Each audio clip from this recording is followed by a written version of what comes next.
Greetings, everyone. Terror, Love, and Brainwashing by Alexandra Stein. Page 180, second paragraph. And this is about loaded language. Lifton describes the effects of this language.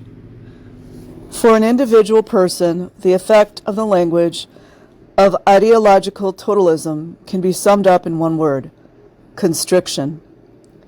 He is, so to speak, linguistically deprived, and since language is so central to all human experience, his capacities for thinking and feeling are immensely narrowed.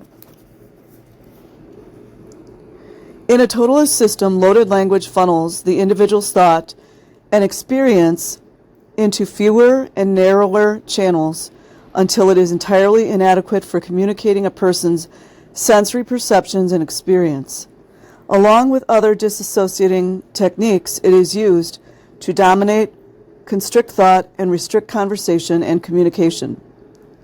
Language used in this function will be repetitive, canned, and replete with jargon, as opposed to the fresh language of open, imaginative, and unfettered communication. Loaded language has a dreary, predictable, and often incoherent, especially to the outsider, quality. Orwell describes the function of the limited totalist vocabulary in 1984's appendix, The Principle of Newspeak. Relative to our own, the Newspeak vocabulary was tiny, and new ways of reducing it were constantly being devised. Newspeak indeed differed from almost all other languages in that its vocabulary grew smaller instead of larger every year. Each reduction was a gain, since the smaller the area of choice, the smaller the temptation to take thought. Ultimately, it was hoped to make articulate speech issue from the larynx without involving the higher brain centers at all.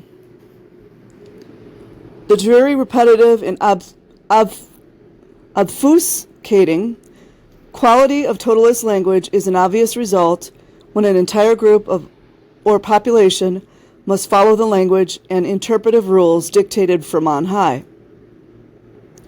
Like the last 3 years, loaded language frames, delivers, and imposes the single truth of the group. This truth sits atop the actual experience of the individual, bearing no real resemblance to that experience, and thus propping up the existing dissociation of followers. Peace.